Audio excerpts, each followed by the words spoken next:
오늘 우리에게 주시는 말씀 함께 보시겠습니다. 구약성경 여호수아 5장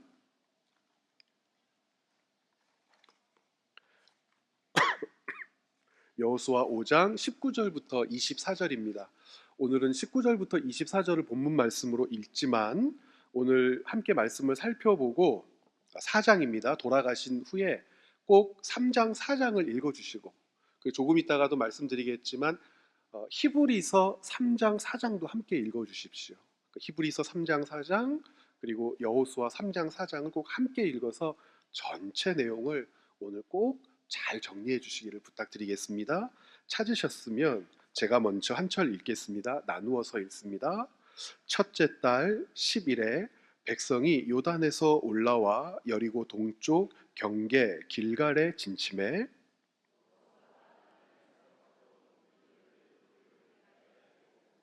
이스라엘 자손들에게 말하여 이르되 후일에 너희의 자손들이 그들의 아버지에게 묻기를 이 돌들은 무슨 뜻이니까 하거든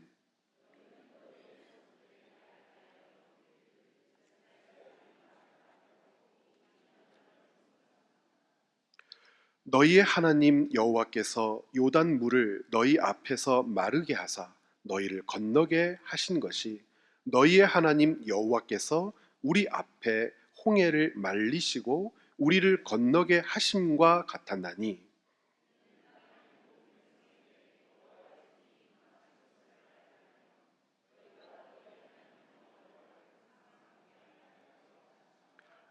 아멘. 우리 드린 헌금을 위해서 같이 기도하시겠습니다. 살아계신 하나님, 주님의 이름을 기억하고 주님의 섭리와 통치를 신뢰하고 내가 하나님의 것임을 믿으며 그것을 신앙으로 담아 하나님께 드린 주의 백성들을 축복하여 주시옵소서.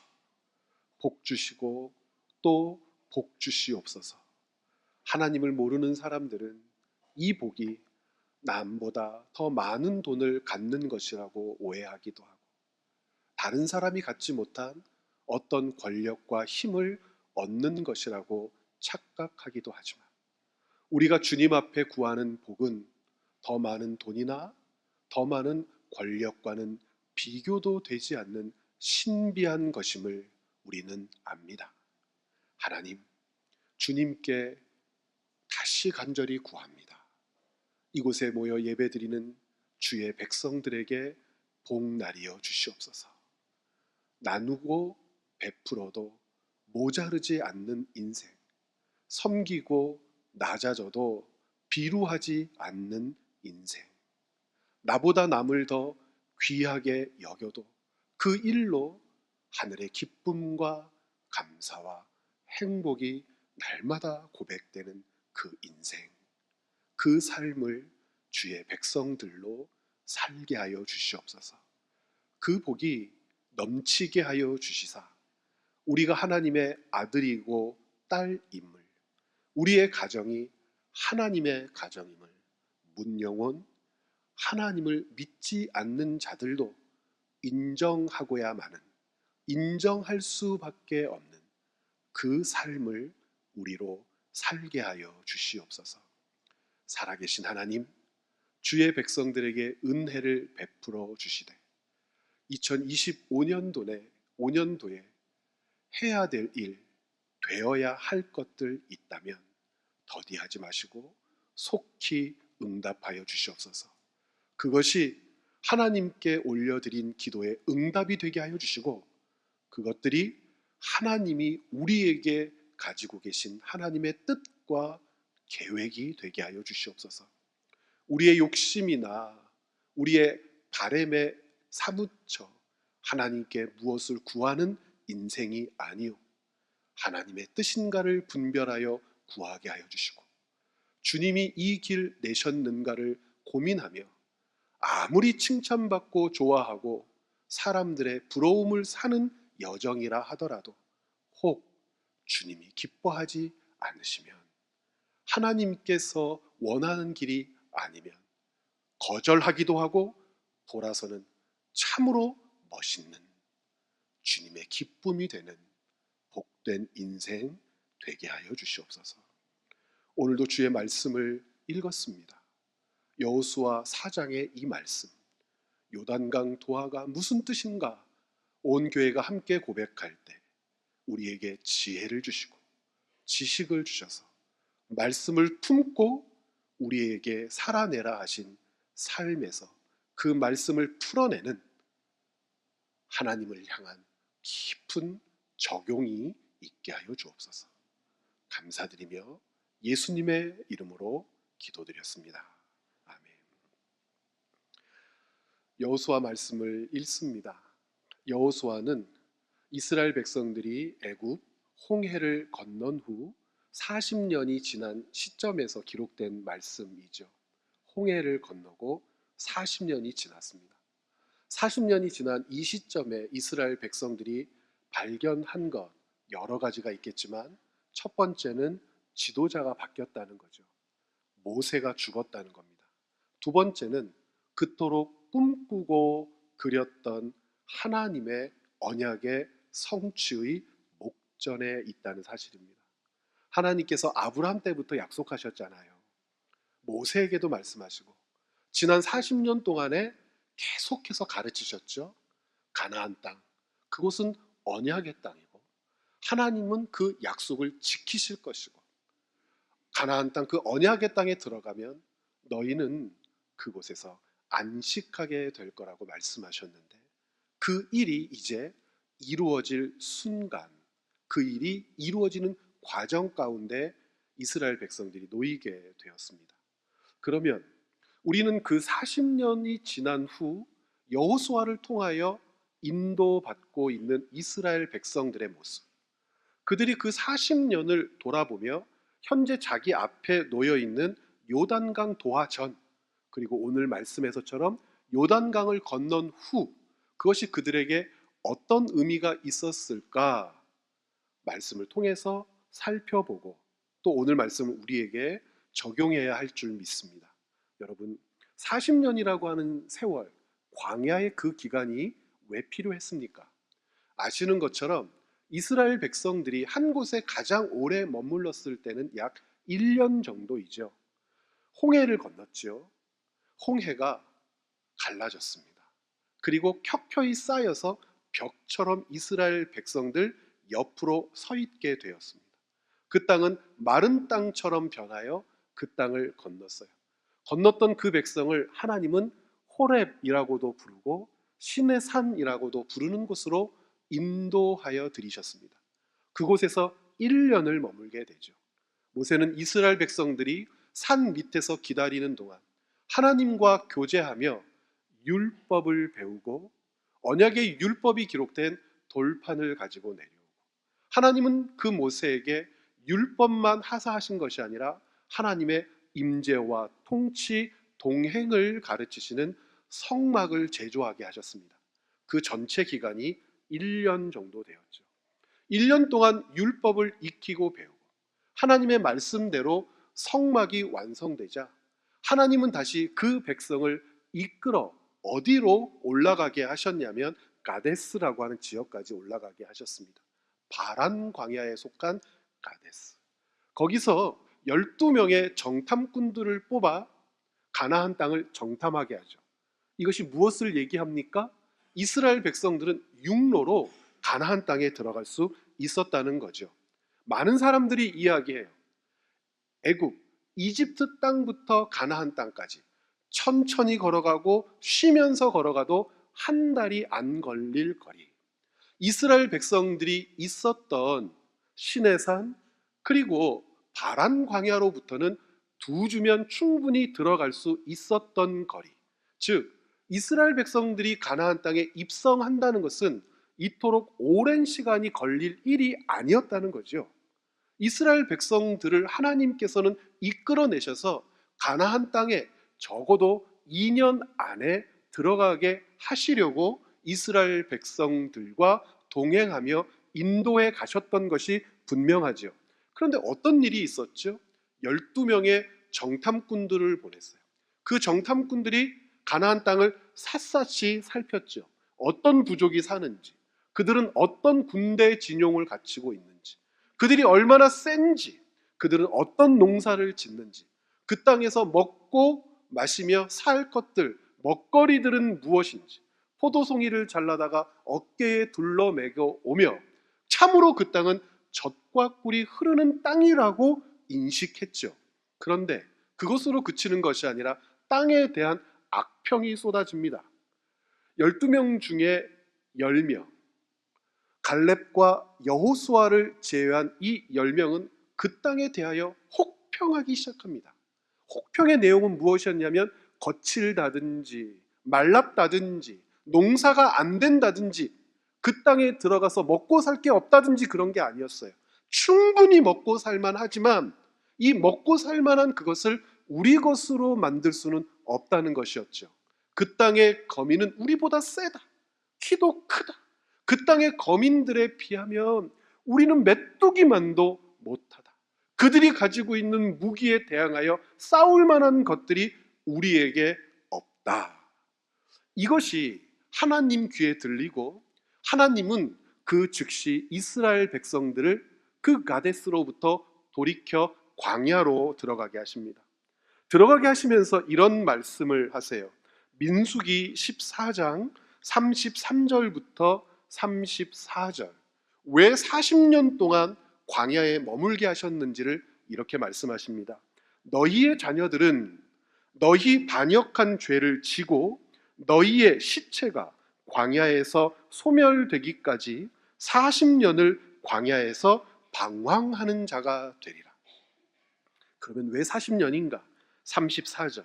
너희는 그 땅을 정탐한 날 수인 40일의 하루를 1년으로 쳐서 그 40년간 너희의 죄악을 담당할지니 너희는 그제서야 내가 싫어하면 어떻게 되는지 알리라 하셨다 하라.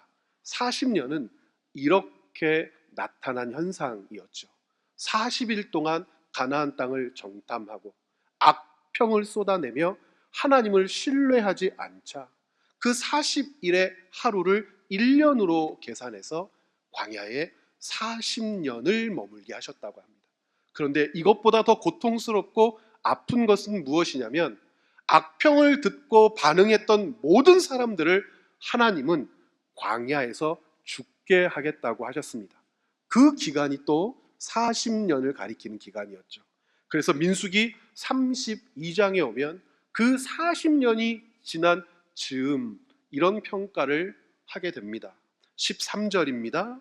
여호와께서 이스라엘에게 진노하사 그들에게 40년 동안 광야에 방황하게 하셨으므로 여호와의 목전에 악을 행한 그 세대가 마침내는 다 끊어졌느니라.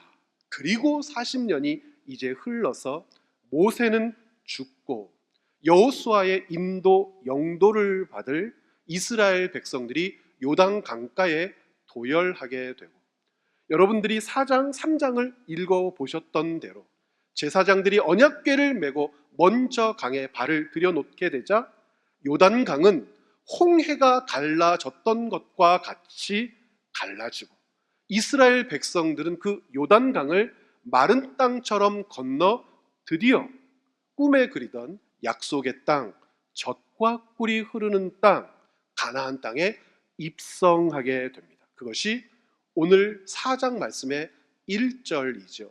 4장 1절 말씀 같이 읽어보겠습니다.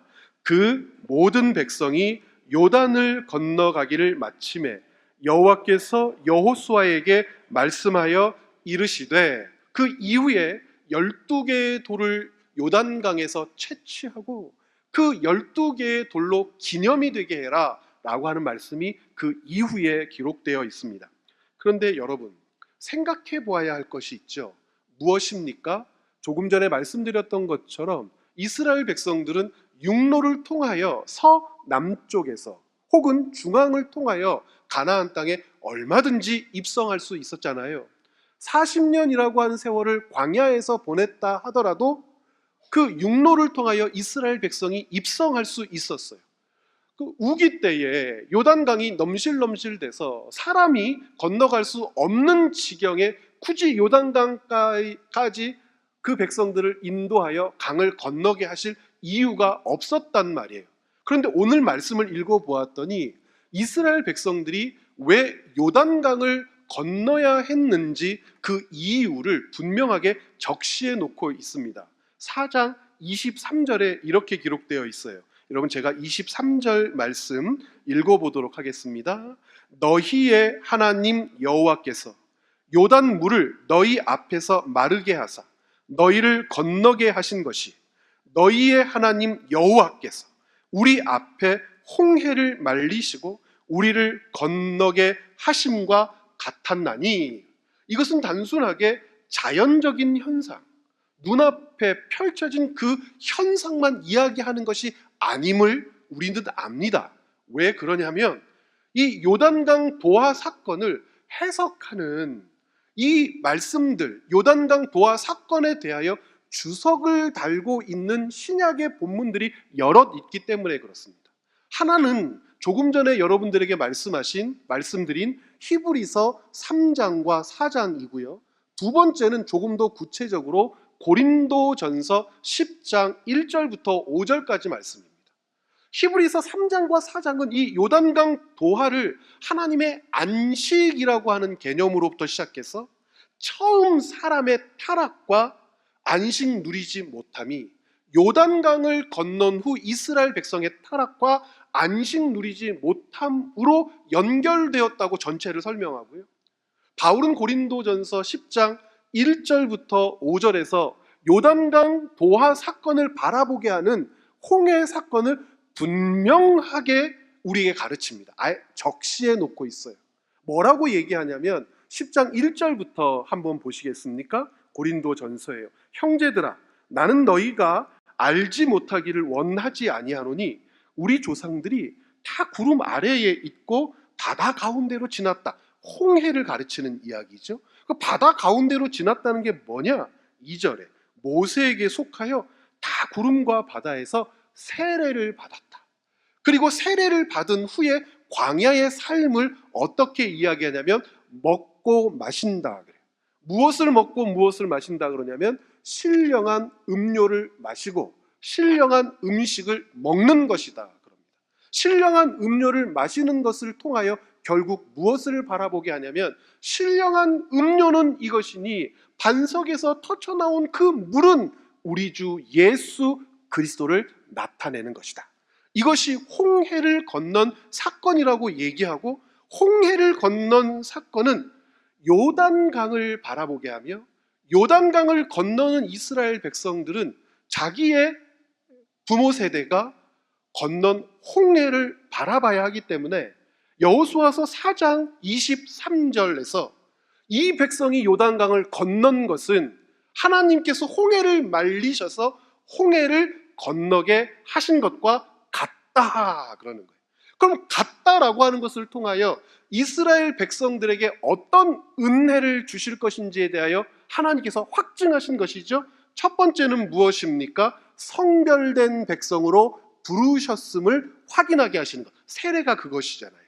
구별된 백성, 하나님이 구별한 선택한 백성이라고 하는 것을 확증하며 믿음으로 고백하는 예식이 세례인데, 이스라엘 백성들로 홍해를 건넌 것, 그리고 다시 요단강을 건너게 하신 것을 통하여 이 백성들도 성별된 백성이다 라고 하는 사실을 깨닫게 하시는 것이고, 이 이후로 하나님이 주신 것을 먹고 마신다고 하는 것, 바울은 이것을 그리스도다라고 이야기한 것을 통하여 알 수 있는 것처럼 생명의 공급자, 생명의 보존자, 하나님은 이스라엘 백성의 참 통치자시되 생명을 주기도 하시고 생명을 보존하기도 하시는 유일한 주권자라고 하는 것을 요단강을 건너게 함으로 이 백성으로 기억하게 하신다는 겁니다.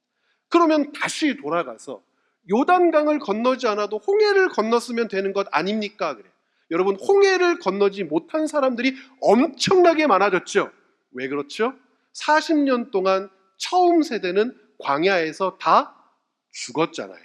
그러면 요단강에 도열한 세대 중에 가장 나이 많은 사람은 누구지요? 여호수아와 갈렙이고, 여호수아와 갈렙을 제외하고 가장 나이 많은 사람은 만 60세이고, 그리고 더 많은 사람들의 무리는 누구겠어요? 광야에서 태어나서 40년을 보낸 40대, 그리고 광야에서 태어난 20대, 30대, 50대까지가 즐비하지 않겠습니까? 그러면 이 40대 이하 같은 경우에는 홍해를 건넌 경험이 없어요. 홍해를 건넌 경험이 없다는 것이 왜 중요하냐? 이제 여러분들이 여호수아 5장 이후로 읽어보게 되면 하나님께서 여호수아에게 무엇을 명령하시냐면 다시 할례를 거행하라 그래요. 가데스 사건 이후에 이스라엘 백성들은 40년 동안 광야에서 할례를 시행하지를 못합니다. 할례가 무엇이 있죠? 아브라함에게 주셨을 때 창세기 16장에서 17장으로 넘어오는 그 이야기를 여러분 아시죠? 16장에서 이스마엘 사건이 있습니다. 이 이스마엘 사건, 15장에서 어떤 사건이 있죠? 언약을 갱신하시죠? 하나님께서 쪼갠 고기 사이를 지나가십니다. 하나님만 지나가셨다고 그랬어요. 왜 하나님만 지나가셨죠? 아브라함의 연약함과 수준 없음을 아시는 거거든요. 쪼갠 고기 사이를 지나간다는 것은 약속의 징표인데, 약속을 지키지 않으면 너나 나나 약속의 당사자가 어떻게 된다는 뜻이에요? 이 고기처럼 쪼개지리라 라고 하는 징표이기 때문에 증인들이 약속을 지키지 않는 사람에게는 그렇게 가혹하게 형벌을 가해도 된다라고 증인을 해줘요. 하나님만 지나가셨죠. 아브라함은 못 지나가요. 왜 그렇죠? 15장에서 갱신된 그 언약을 16장에서 확인하게 될 것인데, 하나님은 분명히 아브라함과 사라에게서 언약의 자손을 주겠다고 하셨지만, 나이가 들어갈수록 불안했던 아브라함과 사라는 아브라함과 사라에게서 언약 자손 얻기를 저버리고 이스마엘이라고 하는 아들을 여종 하갈에게서 얻게 되죠. 그러면 아브라함은 언제 쪼개져 버리는 거예요? 16장에서 쪼개져 버리는 거죠. 그런데 안 쪼개졌어요. 왜 그렇죠? 하나님만 지나가시고 아브라함은 안 지나갔어요. 옆에서 멀뚱멀뚱 구경하다가 졸았어요. 하나님의 은혜라고 하는 것이 놀랍죠.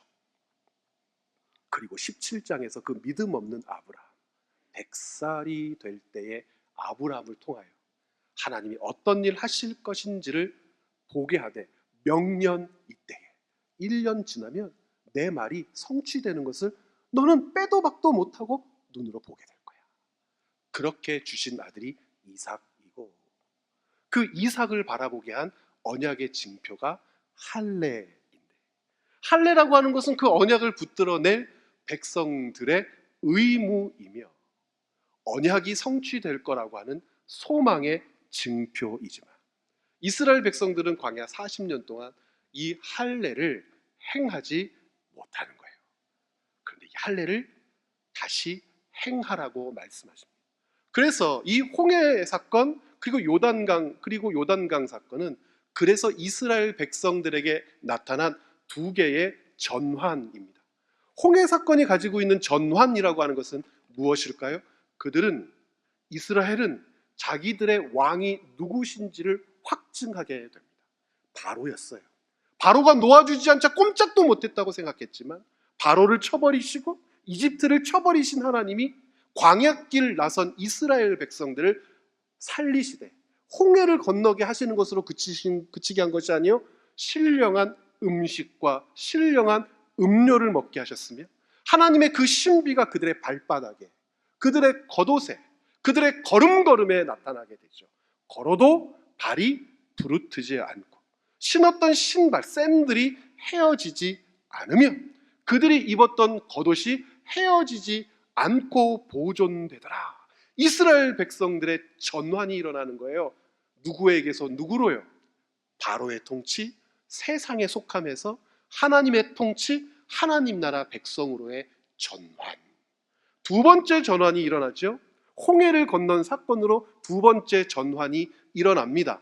어떤 전환입니까? 땅이 없었어요. 40년 동안 광야를 돌아다니죠. 어디에 멈춰야 하는지, 어디로 가야 되는지 이스라엘 민족은 정할 수 없었지만, 하나님이 정하고 이끌어 가신 그 인도함을 쫓아 걸어가게 되자 이스라엘 백성들이 깨닫습니다. 정착할 땅, 하나님이 주신 땅, 하나님이 예비하신 땅, 약속의 성취를 이루는 목격자의 전환이 일어나는 장면이 요단강을 건넌 사건으로 드러나게 됩니다. 그러니까 이스라엘 백성들에게 있어서 이 홍해와 요단강이라고 하는 것은 이 전환을 이루어 그 민족의 정체성이 어디에 있는지를 보여주는 분명한 사건이라 할 수 있죠. 그런데 여기 질문이 생길 수밖에 없어요. 어떤 질문이냐면 홍해를 건넌 자들이나 요단강을 건넌 자들이나 그들의 결말이 똑같더라. 홍해를 건넌 자들에게는 어떤 결말이 있었어요? 조금 전에 말씀드렸잖아요. 불기둥, 구름기둥, 신령한 음식, 신령한 음료, 신비한 현상의 당사자들이 되었음에도 불구하고 그들은 하나님의 약속을 신뢰하지 못하고 악평하고 믿지 못하여 결국 그들의 고백대로, 그들의 인식대로 광야에서 전멸해버리다. 그 요단강을 건넌 세대는 어떻냐? 4장까지를 제가 해설을 하면서 설교 요약을 써드렸을 때 이스라엘 백성은 자기 부모 세대들이 했던 잘못을 반복하지 않았습니다. 제가 그렇게 써놨어요. 몇 장까지요? 여호수아까지. 여호수아가 죽고 나서 어떤 일이 벌어졌는지 여러분 아십니까? 여호수아가 죽고 난 다음의 이야기가 사사기 말씀에 기록되어 있어요. 사사기 2장 8절로 10절 말씀 제가 읽어보겠습니다. 여호와의 종 눈의 아들 여호수아가 110세의 죽음에 무리가 그의 기업의 경내 에브라임 산지 가하스산 북쪽 딥나 헤레스에 장사하였고, 여기까지는 별 문제가 없잖아요. 10절 말씀, 그 세대의 사람도 다 그 조상에게로 돌아가고, 여호수아가 죽었다는 것은 그 세대, 어디를 건넌 세대입니까? 요단강을 건넌 모든 세대가 다 그 조상에게로 돌아갔고, 그 다음 세대는요, 다른 세대는 여호와를 알지 못하며 여호와께서 이스라엘을 위하여 행하신 일도 알지 못하였더라. 그 다음부터 가나안 땅에 정착한 이스라엘 백성들은 가나안 정착민의 노예로 전환되게 되죠. 다른 전환이 일어나요.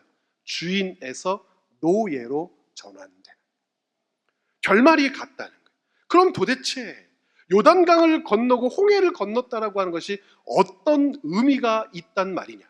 홍해를 건넜어도 다 죽고 요단강을 건넜어도 결국 하나님이 하신 일을 잊지 못하는데, 이것이 왜 뼈아프냐면 오늘 우리가 읽은 본문 4장에 있는 내용 때문에 그래요. 조금 전에 나눴잖아요. 요단강을 건넌 후에 하나님께서 이스라엘 백성들에게 무엇을 지시하셨습니까? 돌들을 취하라 하셨어요. 12지파의 대표를 돌들로 나타내게 하셨습니다. 12개의 돌을 취하라. 그래서 그것을 쌓아 놓아라 그러셨어요. 증표가 되게 해라. 그것이 잊혀지지 않는 하나님의 가르침이 되게 해라. 돌들을 2번 취하지는 않았을 거예요. 그것을 취하여서 요단강에서 가지고 있다가 길갈까지 옮겨갔을 것으로 보이는데, 길갈에 그것을 쌓아두라. 그리고 너의 자손들이, 너희 자녀들이 아버지, 어머니, 이 돌들은 뭡니까? 하고 물어보면 하나님께서 우리로 요단강을 건너게 하신 것이다. 홍해를 건넜던 우리 조상들에게 베풀어 주셨던 은혜와 그 동일한 은혜를 우리에게도 베풀어 주셨다. 이 돌들은 요단강 그 바닥에서 가지고 온 돌이다. 물 밑에 있었던 것이 낱낱이 드러나 마른 땅처럼 되었을 때 우리가 그 12개의 돌을 취해다가 여기에 놓았다. 너희들 하나님 신뢰하면서 살아야 된다 라고까지 말씀하셨는데, 그 백성들이, 그 세대가 다 죽자 그 다음 세대는 하나님, 우리 주 여호와 하나님께서 이스라엘 민족 자기 백성에게 하신 일을 어떻게 했다고요? 알지 못했다라고 이야기해요. 그래서 히브리서의 해석이 중요한데, 히브리서에서는 4장 말미에 이 요단강 도하부터 모든 언약의 여정을 이렇게 평가하는데요. 4장 8절부터 9절 말씀 같이 한번 읽어보겠습니다. 히브리서 4장입니다. 8절 함께 읽지요. 만일 여호수아가 그들에게 안식을 주었더라면 그 후에 다른 날을 말씀하지 아니하셨으리라. 그런즉 안식할 때가 하나님의 백성에게 남아 있도다. 이게 말씀이 되게 어려운 것 같지만 종합해서 여러분 곰곰이 생각해 보시면 하나님이 무슨 말씀을 하시는 줄 알아요. 홍해를 건넌 후에도 다 죽고 요단강을 건넌 후에도 이스라엘 백성들이 하나님을 잊고 하나님이 주신 말씀을 붙들지 않고 살다가 망했다. 이런 비관적인 말씀을 주시는 것이 아니에요. 이 말씀이 줄 수 있는 의미는 무엇이냐면 여호수아를 통하여 이 백성이 온전한 안식을 얻었다면 다른 안식을 하나님이 가르치거나 안식을 얻어야 한다고 말씀할 필요가 없었겠지. 그런데 여호수아를 통하여서도 그들은 안식을 얻지 못했다. 그 옛날로 돌아가서 3장을 보면 아담과 하와가 하나님의 말씀으로 창조된 언약의 동산 에덴에서도 안식을 얻지 못했다. 그 이후에 하나님의 말씀으로 은혜를 입었던 사람들도 안식을 얻지 못했다. 아브라함은 어떻고 모세는 어떻고 이스라엘 백성들은 어떤가? 하나님이 만져주시고 하나님이 동행하시고 하나님이 생명을 주시고 보존하시고 먹이시고 입히셨는데도 그들은 안식을 얻지 못했다. 결국 어디까지 왔냐면 여호수아를 통해서도 그들이 안식을 얻지 못했다. 그러므로 다 끝장이다. 그런 말씀이 아니고 하나님을 거절하고 외면하고 잊고 돌이킨 자들을 포기하지 않으시더라. 하나님께서 자기 백성에게 가지고 계신 뜻, 자기 백성에게 내신 말씀, 이루시겠다고 가르치신 것은 어떠한 경우에도, 어떠한 역사의 현상 안에서도, 어떠한 방해에도 결코 포기되거나 외면되거나 취소되지 않더라. 여호수아를 통하여 안식을 얻지 못한 그들이 멸망한 것 같으나 하나님은 여호수아를 통하여 안식을 얻지 못한 그들과 그들의 다음 후손들에 대하여 또 일하시더라. 이것을 여호수아적 관점 그리고 히브리서의 관점으로 묶어 여러분들과 뭐라고 나누고 싶냐면 하나님의 거듭된 헌신이 계속 나타날 거다. 여러분 한번 해보시겠습니까? 하나님의 거듭된 헌신. 여러분, 이 하나님의 거듭된 헌신이라고 하는 주제를 구약을 읽을 때건 신약을 읽을 때건 그리고 오늘 말씀을 묵상하는 오늘날에건 잊으면 안 돼요. 사람이 가지고 있는 무엇으로 말미암아 하나님의 백성 될 수 있는 길, 방법 그런 건 있을 수 없어요. 우리가 하나님의 백성으로 불리우는 것, 홍해를 건너고 망한 것 같은 그들이 다시 요단강 앞에 도열한 것, 요단강을 도열한 백성들이 요단강을 건넌 후에 하나님을 잊고 망할 것 같았지만 그들에게 다윗과 같은 왕이 나타난 것, 다윗이 통치했던 그 민족이 타락하고 멸망하여 둘로 찢어지고 혼합주의에 물들어 바알 숭배자들이 되었음에도 불구하고 언약의 자손, 약속의 자손이 이 땅에 오신 모든 여정과 과정을 바라보게 하되 그 모든 여정과 과정, 세상의 역사에는 하나님의 헌신, 그러나 그 헌신이 단번으로 끝나는 것이 아니라 거듭된 하나님의 헌신이 있더라는 거예요. 비껴가고 망가지고 외면하고 파괴되고 돌이키고 멈추려고 하고 눈길도 주지 않았던 그들에게 야속하다, 고통스럽다 말씀하시지만 하나님은 그럼에도 불구하고 다시 헌신하시고 다시 헌신하시고 거듭된 헌신을 통하여 처음 내신 그 은혜의 언약을 지켜내고야 마신 분이라는 거예요. 이 사실을 여호수아는 어떤 방식으로 보여주냐면, 여러분 가데스에서 12명의 정탐꾼을 가나안 땅에 보냈던 것처럼 여호수아도 요단강 이편에서 건너기 전에 정탐꾼 둘을 어디로 보냅니까? 여리고성에 보내죠. 정탐꾼 둘이 여리고성에 갔다가 들켜 죽을 뻔하죠. 어디에 숨었다가 생명을 보존해요? 창녀였던 라합의 집에 숨어서 생명을 간신히 보존하죠. 그때 라합이 이 정탐꾼들에게 뭐라고 한 줄 아세요? 정탐꾼들을 숨겨줬던 이유를 라합이 이렇게 얘기하는데, 여호수아 2장 9절 보면 이렇게 기록되어 있어요. 말하되 여호와께서 이 땅을 너희에게 주신 줄을 내가 아노라. 그래서 너희를 심히 두려워하고 이 땅 주민들이 다 너희 앞에서 간담이 농나니, 이는 너희가 애굽에서 나올 때에 여호와께서 너희 앞에 홍해의 물을 마르게 하신 일과 너희가 요단 저쪽에 있는 아모리 사람의 두 왕 시온과 옥에게 행한 일 곧 그들을 전멸시킨 일을 우리가 들었음이니라. 11절 같이 읽어볼까요?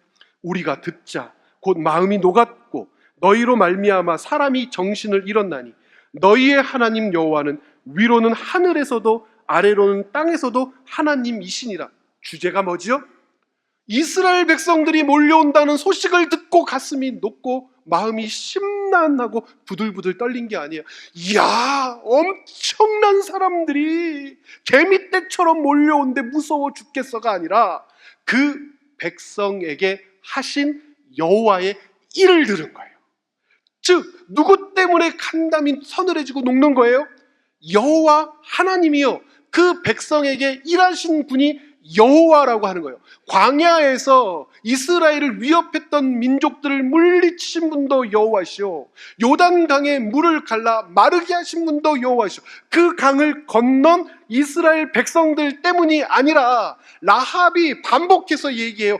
여호와께서 너희에게 하신 일, 여호와께서 너희에게 하신 일, 여호와께서 너희에게 하신 일. 요단강을 건넌 후에도 동일한 현상이 나타나는데 5장 1절에 이렇게 기록되어 있어요. 여호수아 5장 1절입니다. 같이 읽어봐요.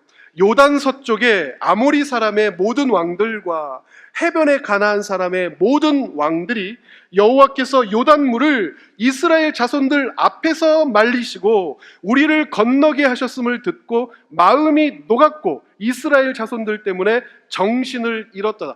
요단물을 말리셨대요. 누구 앞에서 말리셨어요? 이스라엘 앞에서 말리셨대요. 이것은 무엇을 얘기하냐면 요단물을 말리신 분이 여호와시고 여호와께서 그 일 하셨다는 것을 이방 민족들만 듣고 믿어야 될 문제가 아니요, 누구에게도 믿음의 문제로 작용하고 있다는 겁니까? 당사자인 이스라엘에게도 믿음의 문제로 작용하고 있다는 겁니다.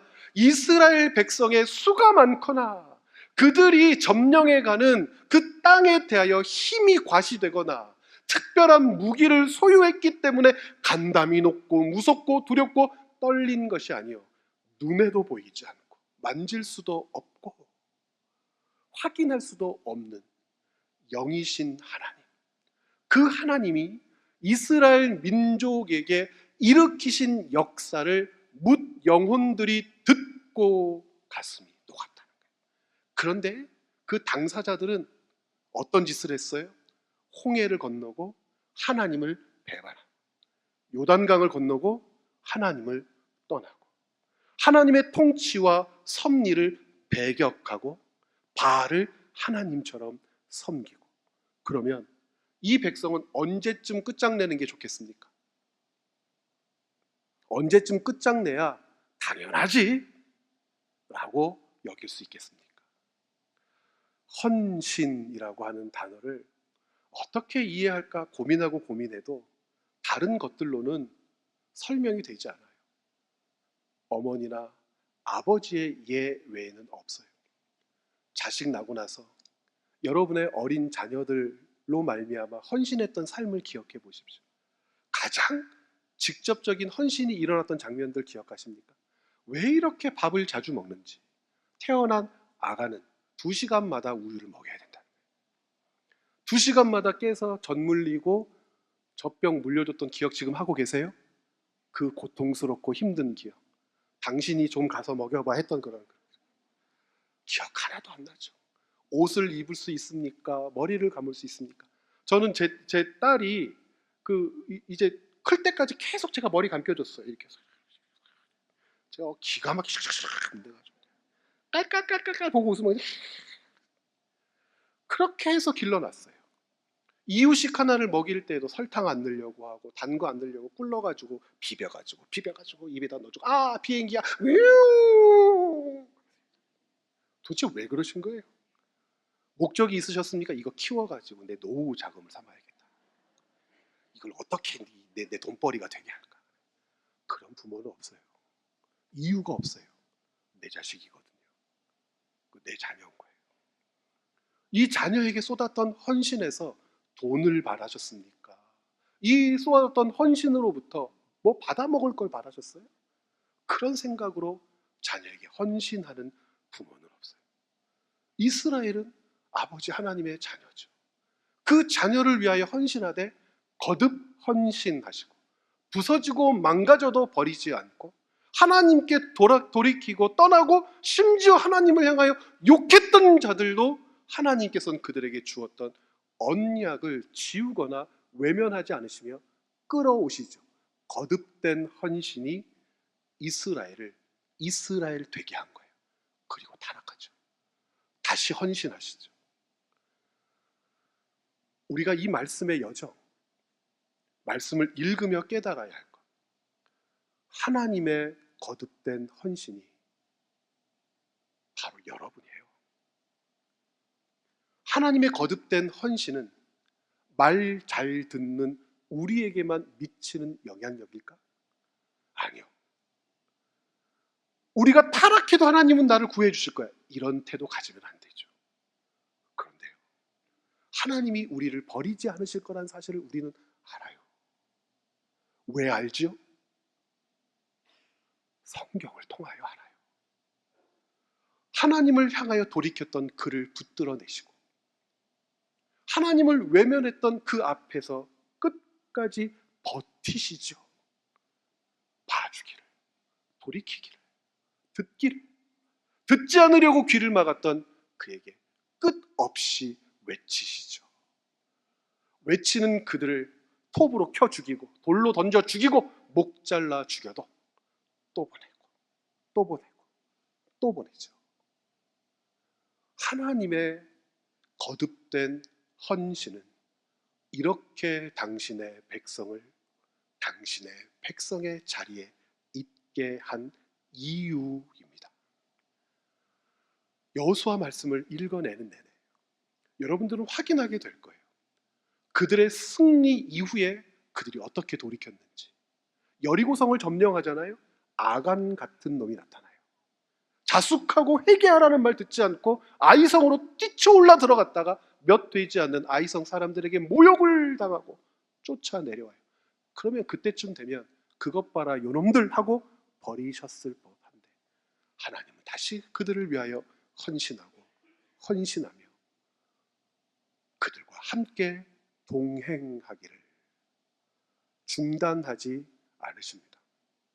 여러분, 이렇게 오늘 고백하면서 말씀을 마무리 지었으면 좋겠어요. 한번 해보시겠습니까? 나는 거듭된 하나님의 헌신의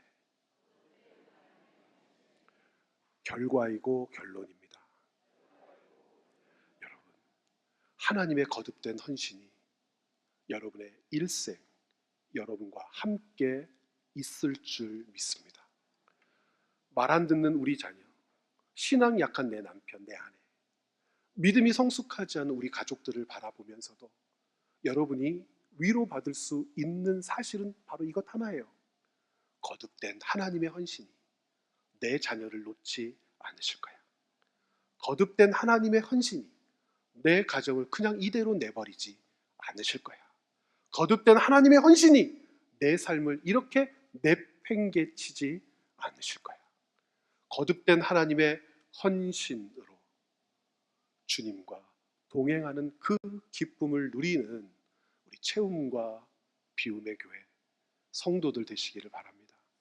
2025년 한 해 여러분 눈앞에, 여러분 삶의 곁에, 그리고 여러분들이 보지 못하는 여러분의 등 뒤에는 하나님의 거듭된 헌신이 여러분과 함께 있습니다. 하나님의 거듭된 헌신을 붙들어내실 여러분들을 축복합니다. 함께 기도하시겠습니다.